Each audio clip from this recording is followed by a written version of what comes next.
6.8% in January, exceeding expectations. The strong inflation-adjusted increase reflects the resilience of the economy, even in the face of Omicron.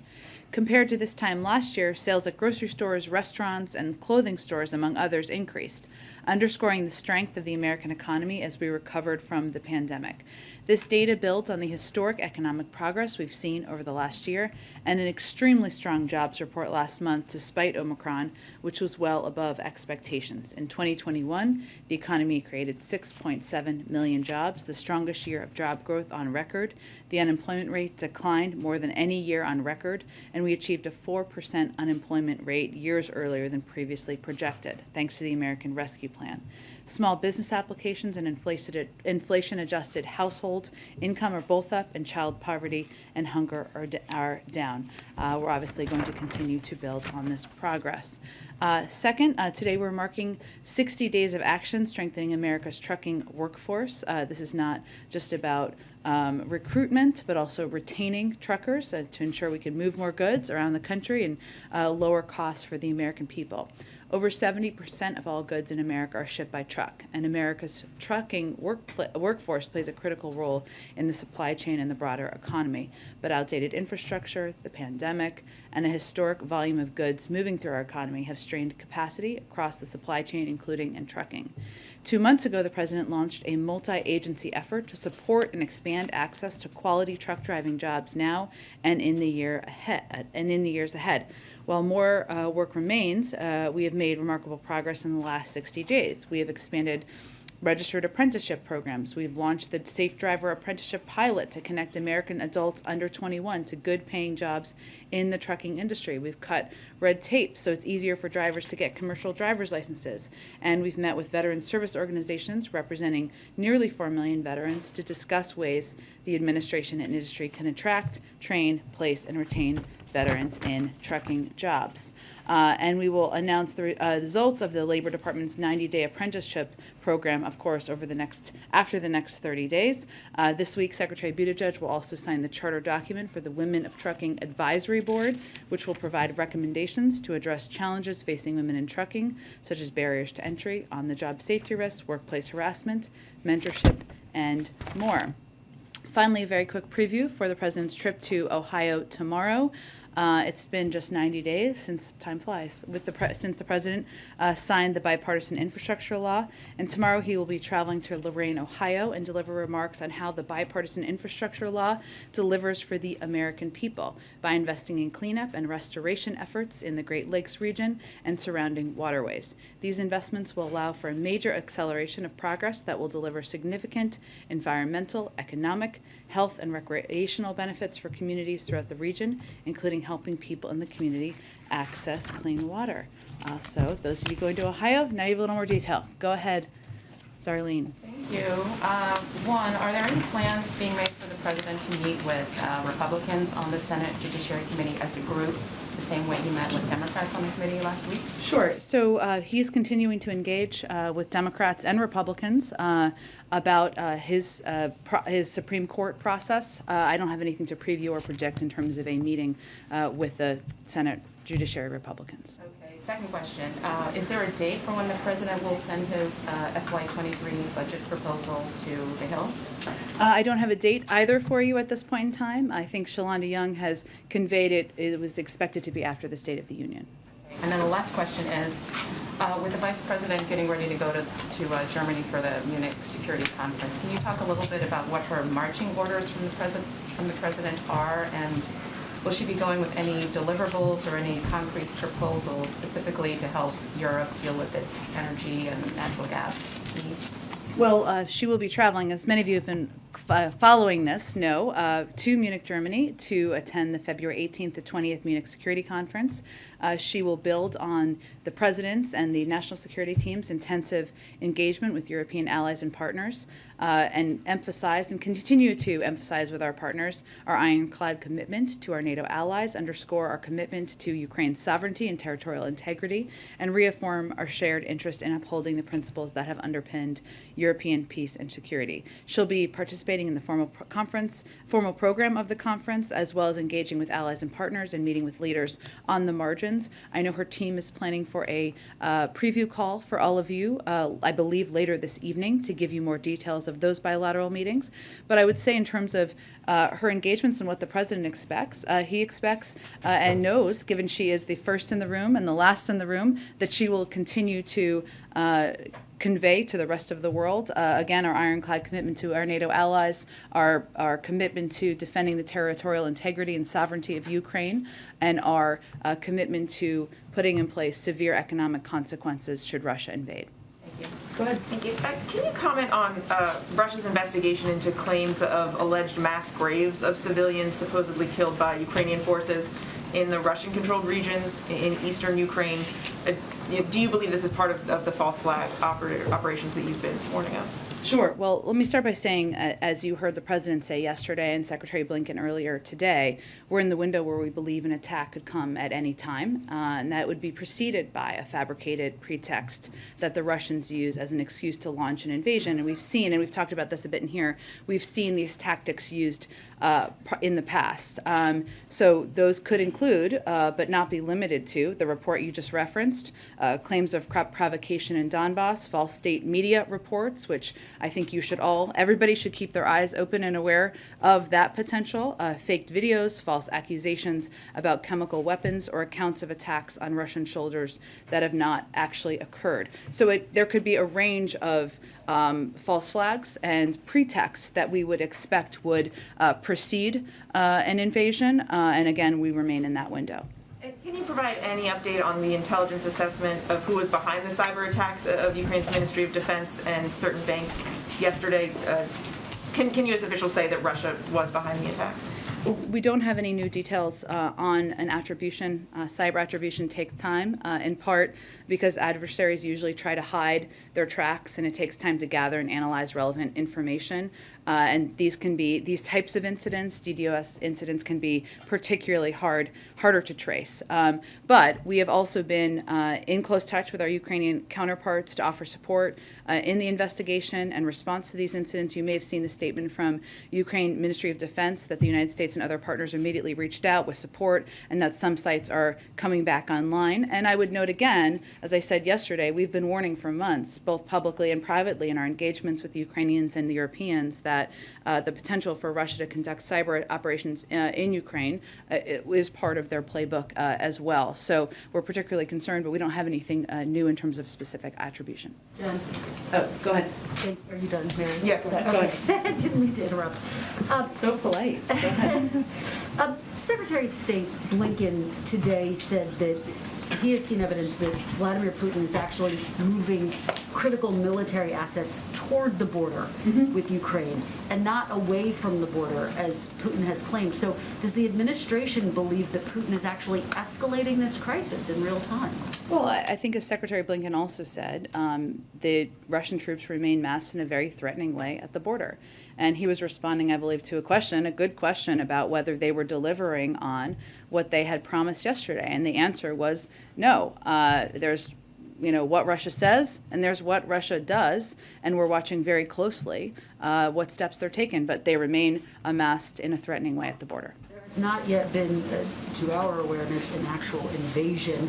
This date had been circled on the calendar as one that this administration, that other governments worldwide were watching very closely. What do you make of the fact that at this point, it is now darkness in that region, there hasn't been a military invasion? Well, Kristen, without getting into any intelligence or conversations we would have with allies or partners, what we had conveyed last week, and you heard Jake Sullivan convey very clearly, is that we were in the window. We remain in the window. Is there still as much hope for diplomacy today? Is there more hope? Where does that thinking stand? Of course, the door continues to be open to diplomacy. Secretary Blinken spoke with Foreign Minister Lavrov yesterday. Jake Sullivan speaks with his Ukrainian counterpart nearly every day, if not every day. We remain. The president, of course, is going to speak with Chancellor Scholz later this afternoon. So it is moving forward diplomatic conversations on many channels. Follow up to a question you got yesterday about a potential gas tax holiday. You said all options were on the table. Can you go a little further? Are there actually discussions going on between the White House and Democrats on Capitol Hill about moving forward with the gas tax holiday? Well, I also said yesterday no decisions have been made, and that remains the case. So we always have an open dialogue with members of Congress, and all options remain on the table. Go ahead. One housekeeping thing first. Speaking of Secretary Blinken, he was at an event earlier today here in town and said he was cutting his time short there in order to have a meeting with the boss, the president. Was something added to the schedule this afternoon, or is there something forthcoming? Without knowing the details of the secretary's schedule, I think the president had the PDB this morning, so it may have been that. I can check if there's anything different than that. Beyond that, Foreign Minister Lavrov told Secretary Blinken yesterday that Russia's written response to the U.S. NATO proposals would be transmitted, quote, in the coming days.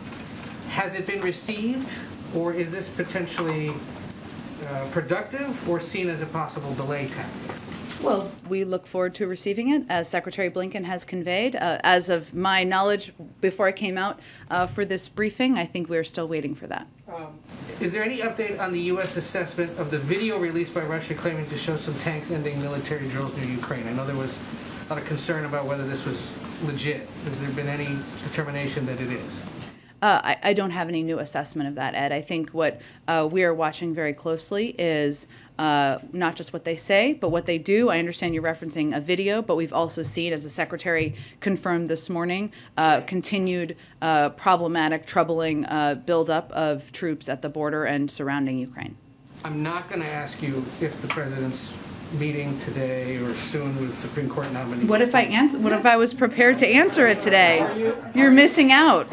Have there been any meetings? I am not going to provide a day-by-day update, Ed. I just had to mess with you there a little bit. But I am curious. This is a president who's been a participant in this for decades. Yeah. He knows that in the run-up to a decision, there is a public campaign, there's sort of a backroom lobbying effort by people close to nominees. There's been some of that going on in this case. What does he make? I'm not commenting specifically on anyone's story or letter sent or anything, but what does he make of that attempt to influence an administration as they make a decision? And does he welcome it, or does he see it, if it gets a little too personal perhaps or petty, as detrimental to the process? Well, I think because of the president's long history and long background you referenced, as the former chairman of the Judiciary Committee, as the former vice president, I believe he's probably overseen or been engaged with more Supreme Court nominee processes than anyone in history. He is not going to be swayed by public campaigns or public sniping or lobbying efforts. He is going to pick an eminently qualified black woman to nominate to the Supreme Court, and he has a number of potential choices that he's very excited about. Just real quick on this. The Club for Growth is now running ads in English and in Spanish targeting Latino audiences and suggesting that the president's focus on nominating a black woman to the court versus qualified Latino judges, and they list a few in their ad, is racist. What do you make of that? Well, the Supreme Court has been around for 230 years. There's never been a black woman who served on the Supreme Court. The president believes that's a problem with past processes and not a lack of qualified black women to serve on the Supreme Court. There are also opportunities, perhaps in the future we'll see, to nominate others. We don't know at this point in time, but the president is proud of the range of credible, qualified candidates he's looking at, and looking forward to making an announcement soon. Go ahead. Thank you. A quick follow-up on the cyber stuff. Would the U.S. consider a disruptive attack against Russia similar to the DDoS one right now being waged against Ukraine? So say that one more time. I'm sorry, if the U.S. would consider like a distributed denial of service attack, like when it's talked about potential cyber responses, is that one of the potential options? Like In terms of what we would do in response? Yes. I'm not going to outline or detail what options the president would have at his disposal. Again, he can take any step of seen and unseen. He has the right to do that, but we have not even made an attribution at this point in time. Russia's lower house of parliament voted on Tuesday to ask Putin to recognize the self-declared Donetsk and Luhansk People's Republics. Blinken said today that that move would necessitate a swift and firm response from the United States in full coordination with allies and partners. what might such a response look like? Sanctions, export controls, what kind of? There's a range of options we have at our disposal. I'm not going to outline those from here, but I would also just reiterate a couple of points that Secretary Blinken made in his statement, which includes the fact that the Kremlin's support of this amounts to the Russian government's wholesale rejection of its commitments, its own commitments under the Minsk agreement, which is certainly the reason to have such a strong reaction to it from the Secretary of State. And enactment further undermines Ukraine's sovereignty and territorial integrity, constituting a gross violation of international law. So hence we have, as you said, he conveyed in his statement, that necessitates a swift and firm response from the United States in full coordination with our allies and partners, but I don't have anything to preview at this point in time. Quick follow-up on oil. CNN is reporting that NSC Middle East Coordinator Brett McGurk and State Department Energy Envoy Amos Hochstein are in Riyadh today. Thank you for that. Because you have to restate his name on television. Amos are in Riyadh today to press the Saudis to pump more oil. And I wondered if you could confirm that.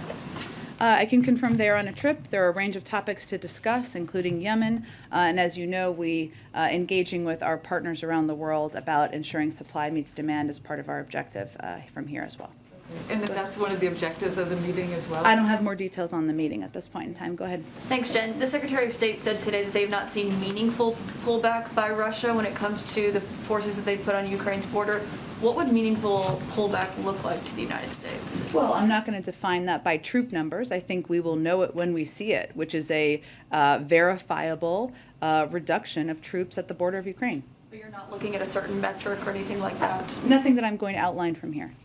The president updated the number yesterday, changing it from about 130,000, we believed that Russia had amassed on the border, to closer to 150,000. How long does the United States believe Russia can maintain that kind of a force posture? Well, he also said, including in Belarus and encircling Ukraine as well, to be clear. In terms of their ability to maintain that, I'm not going to get into intelligence from here. But there's no judgment on... Nothing I'm going to outline from here. Okay, my last question, on the CIA station that is being relocated closer to the border with Poland, outside of Kyiv, does the U.S. have concerns that that will affect their ability to be able to track Russia's movements from Ukraine? There's a lot of intelligence questions today, which is absolutely fine, but there's nothing I can detail on that from here either. But no concern that them moving the CIA station out of the capital is going to affect I'm just that? not going to speak about our intelligence processes in Ukraine or in the surrounding area from here. Go ahead. Thanks, Jen. Following up on Christine's question, obviously the invasion didn't happen today. Pentagon was eyeing today as a possible date that we could see some sort of action, some sort of invasion. Does the White House think that Putin could be bluffing About what? about his intention to Not move invade or forward? to invade? Well, either way. Well, President Putin has said he doesn't intend to invade. We've also said he's prepared to do that and has lined up troops at the border to invade. So I don't think we are waiting for President Putin's comments to assess what is being prepared around the border. Do you think that your efforts to put all of this intelligence out about his, what might happen next might have deterred something that we could have seen in the last 24 hours? Well, that's part of our has been part of our objective overall, Jackie, right, is to make it more difficult for the Russians, for President Putin to lay a predicate for war. And our objective is to try to avoid war, prevent war. Now, it's ultimately up to President Putin to decide what steps he's going to take. But putting out specific details about the types of false flag operations, their efforts to push misinformation through Russian media, the types of tactics they've used in the past, that's all a part of our effort to make it more difficult for them to use these tactics and keep the eyes of the global community open. Has this whole standoff underscored the importance of NATO allies spending 2% of their GDP toward defense? Is that something that the White House will be pressing in the future from our allies? That's something that the president pressed for when he was vice president. And then can I ask about a second topic, the Durham investigation? Durham says there was an outside company with ties to the Clinton camp monitoring server data info on the executive office of the president through the Obama administration, possibly into the Trump administration. Do you know if there's still a system picking up server data on the EOP, and if not, when it stopped? Again, I know you asked my colleague a few questions about this the other day, but I would point you any questions about this to the Department of Justice. And then is what was described in the filing there, monitoring internet traffic, is that, generally speaking, would that be considered something along the lines of spying? Again, I would point you to the Department of Justice. Go ahead. Jen, thanks. Is the U.S. confident at this point that all intelligence and sensitive material has been removed and destroyed from the U.S. Embassy in Kyiv? There's obviously steps every embassy takes when they move or relocate, but I'm not going to get into those details from here. I'd point you to the State Department if there's more they'd like to share. And oil prices are nearing $100 a barrel. It's a milestone that hasn't been reached since 2014. What steps is the administration taking at this point to deal with high oil prices? Have you been talking to allies about a coordinated global release of oil? We have been in touch with allies and partners, suppliers out there on the global stage for weeks now in preparation for a range of impacts of, in anticipation of an invasion or actually an impact of an invasion, both for natural gas and oil prices on the market. We will continue those engagements, of course. As I've said, and I said yesterday, for the president, all options remain on the table. As you know, in the past or recent months, he tapped the Strategic Petroleum Reserve, 50 million barrels. Those have been released over the course, or 40 million of them, I think, to date, have been released over the course of time. We also remain, of course, engaged with Congress and countries around the world about how to meet the demands out there. One more. The president urged Congress this week to act on gun control at the anniversary of the Parkland shooting. It's been 5 months now since David Chipman's nomination was withdrawn. What's the current timetable for nominating an ATF director? Well, we certainly would love to have an ATF director in place for the first time in, I think, a decade, someone confirmed. And unfortunately, obviously, David Chipman was eminently qualified for the position and was not able to move forward. And the president would like to nominate someone to replace him, but I don't have anything on the timeline. Go ahead. In an effort to pry the window open a bit wider into the president's thinking on the Supreme Court. Sure. What is the thinking here about some of the pushback that's been aired on the left with respect to Judge Michelle Childs in South Carolina? Does the president reject that criticism that she hews to, or has hewed too closely to corporate interests?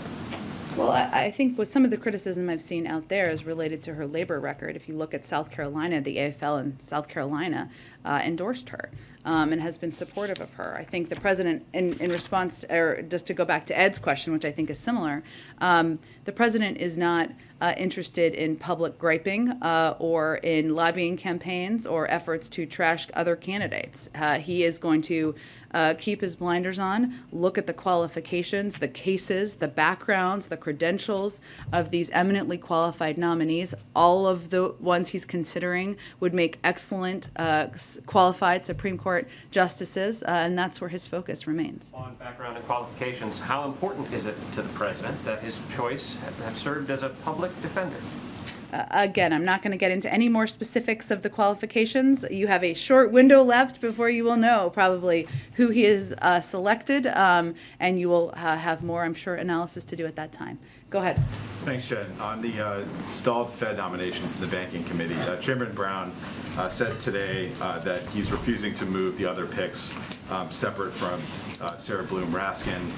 He also said that he spoke to President Biden and that President Biden is standing by Senate Democrats on this. So is the White House backing that strategy of holding all the nominees up and essentially waiting for Republicans to show up at the Banking Committee to vote?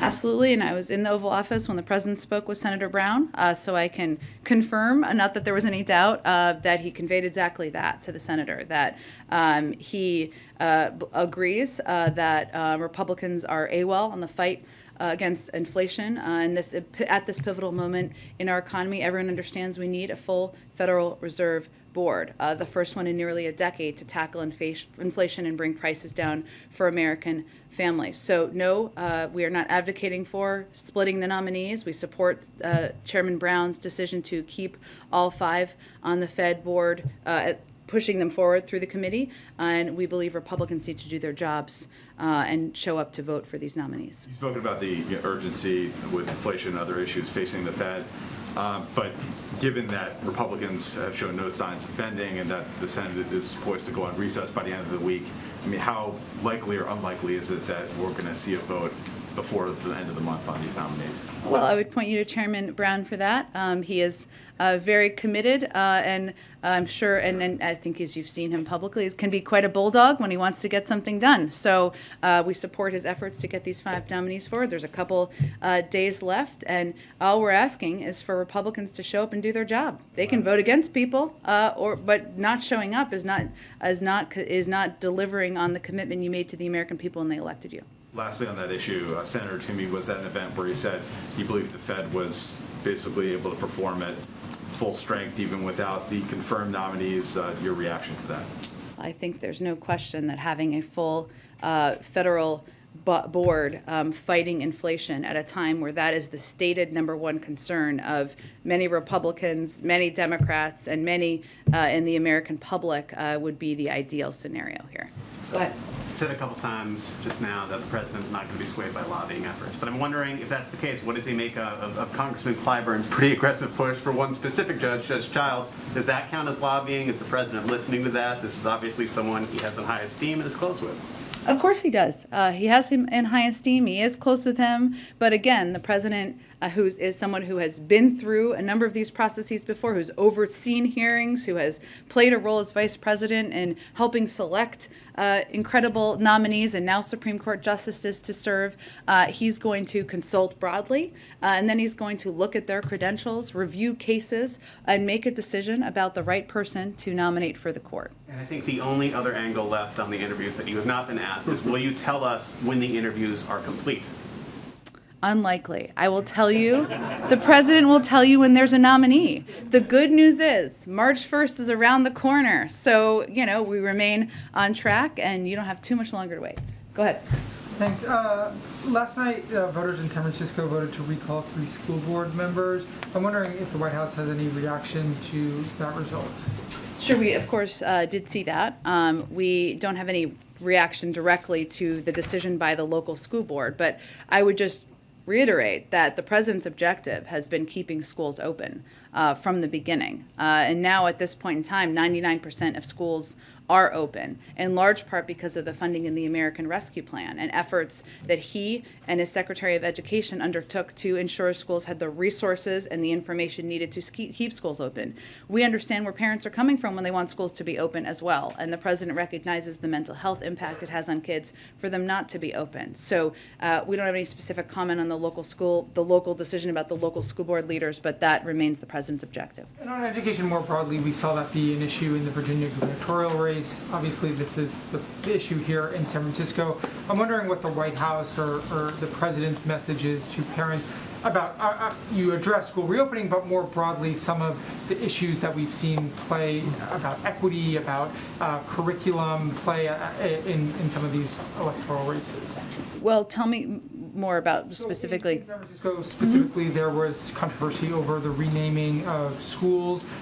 There in Virginia, conversations about critical race theory. I'm wondering whether the White House or the president thinks that some of these school boards, maybe in San Francisco and other places, have moved too far to the left, adopted liberal policies beyond what voters seemingly approve of, or just more generally, how the president thinks of education and some of these issues around equity and inclusion.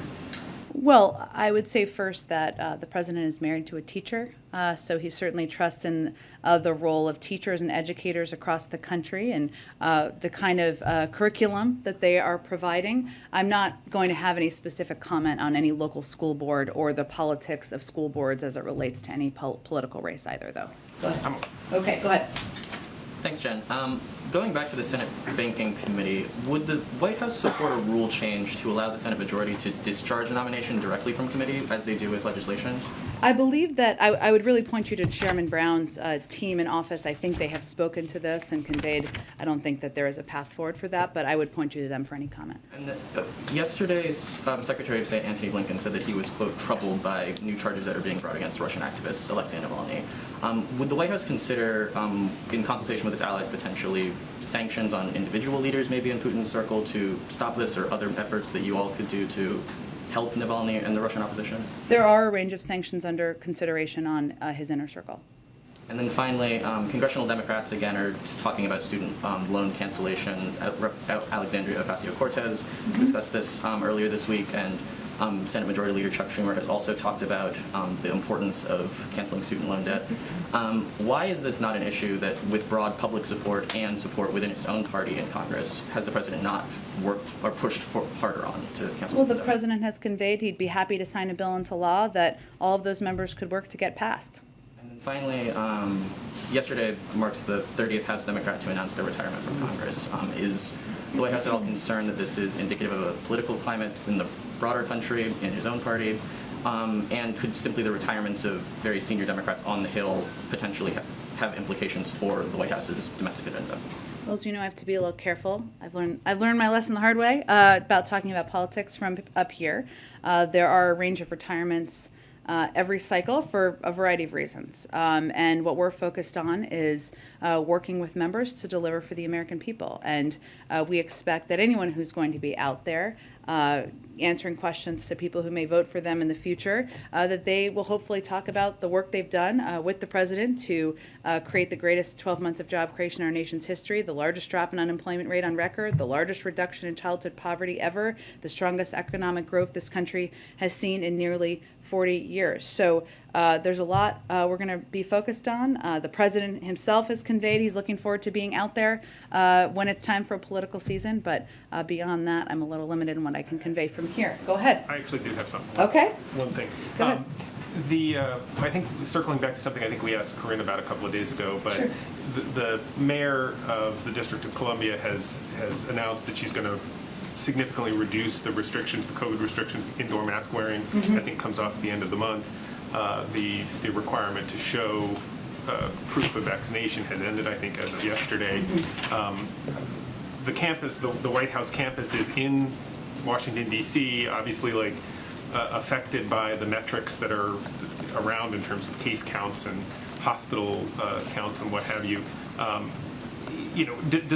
Does that, are you guys going to follow some of the recommendations that the mayor has put out, or are you going to wait for the CDC to make their recommendations before you change any of the activities on this campus? We'll wait for the CDC, and they've said, and I know you had a COVID briefing a little bit earlier today, that they're continuing to review mask guidelines and how different communities in the country should assess them, but we'll wait for the CDC to make any changes here. And on the Supreme Court, I think I've thought of one more way. Okay, go ahead. Which is only to say that when the president said the other day that he was considering about 4 nominees, did he mean 3?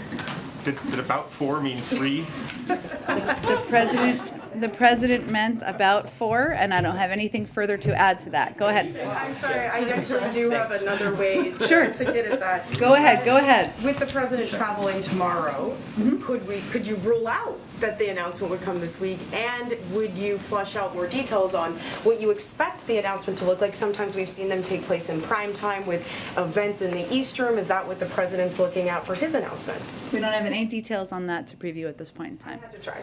I appreciate it. Go ahead. And on the state of California, a couple of California-themed questions for you. So the EPA is finalizing a rule that would give California a waiver and the authority to set its own emissions standards.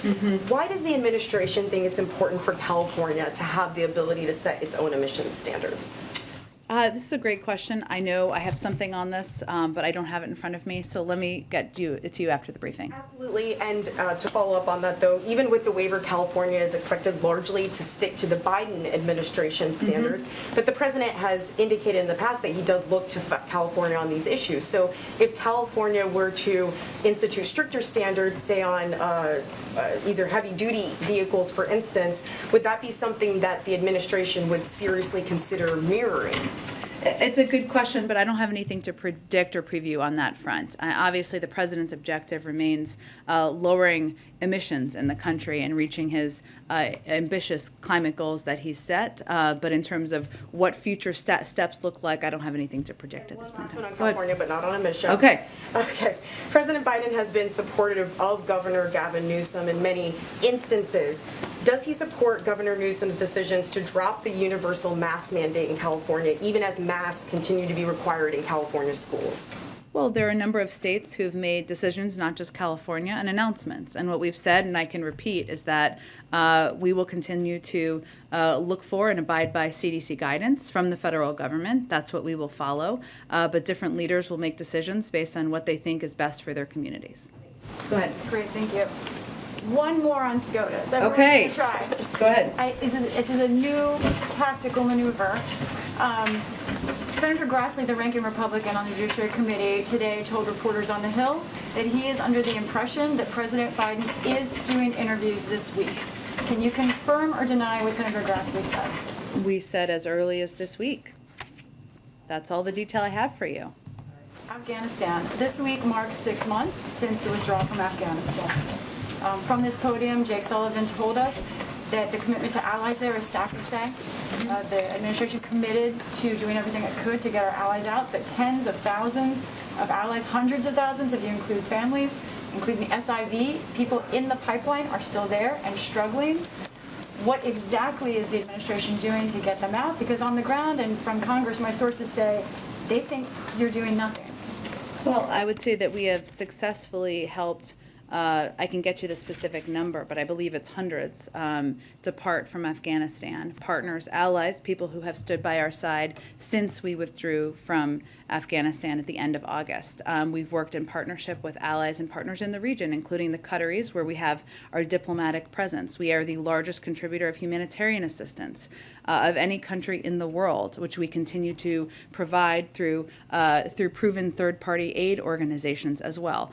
And flights just resumed, I think a couple of weeks ago, through Qatari Airways, and that will also play a role in helping. But we remain committed to working with our partners in the region and to helping those who want to leave Afghanistan who have been serving by our side for 20 years to help do that. Could you help me? I can follow up, get numbers on women in particular. I would point you to the State Department, and they would have any details on specific numbers. Go ahead. Thank you, Jen. The British Prime Minister said that Russia is sending mixed signals or messages. They said they're open for diplomacy and they keep on building the military backup on the border. Does the White House believe actually that the Russians are using deceitful tactics? And can you update us on the talks in Vienna or Iran talks? Do you think that we're closer to getting a deal? You yourself said that February is a vital month. This is crunch time. So on the first question, as Secretary Blinken said this morning, there is what Russia says, and then there's what Russia does. And we certainly believe that they will continue to use false flag operations, efforts to deceive, lay a predicate for war, which is why we have been putting out as much information as we can on that front so that the world is aware and knows what to look for and watch for. And we do that, of course, in partnership with our allies around the world. As it relates to Iran, I believe they're still in the 8th round of negotiations.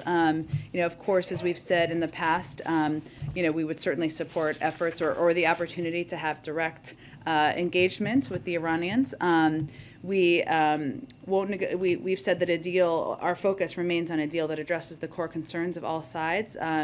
And if it's not reached in the coming weeks, as we've said before, but this remains the case, Iran's ongoing nuclear advances will make it impossible for us to return to the JCPOA. So bottom line is, under the JCPOA, Iran's program was tightly constrained and monitored by international inspectors. Since the previous administration ceased U.S. participation, Iran has rapidly accelerated and reduced cooperation, and that is hence why we are where we are. But they are continuing to engage. Of my last update on this, but again, I'd reiterate that the president asked his team to put together a range of options in the event those need to be considered.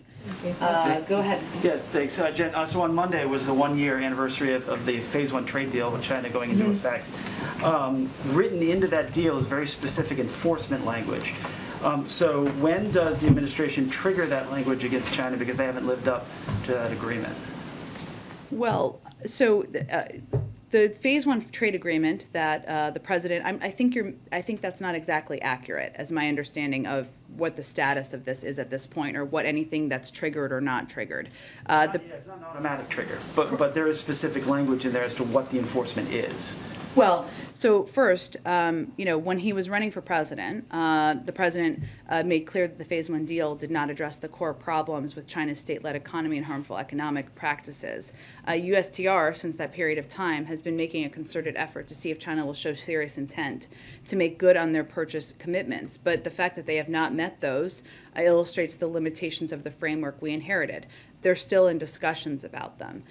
So I don't have kind of an update on that. I would leave that to Catherine Tai, Ambassador. Is there a sense of urgency now that China and Russia are moving closer together?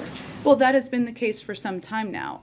It also does not change the fact that if Russia were to invade, the size and seriousness of the economic consequences and package, that's not something that China would have the ability to fill in the gaps on. Thanks, Jen. Okay. Oh yes, I got to go. Really, you want to do the last one? Thank you, Dan. Climate change, a complete change of topic. According to a report published yesterday, by 2050, the sea level on U.S. coast would rise by 1 foot, which means 40% of American people who live in coastal areas would see more damaging floods. What is the administration doing about it, and does the president feel he's doing enough to fight climate change? Well, you've heard the president say time and time again, and especially when he goes and visits communities that have been impacted by major weather events. 1 in 3 Americans live in a county hit by a weather disaster this past year, which is a pretty startling statistic. And last year, extreme weather cost America $99 billion.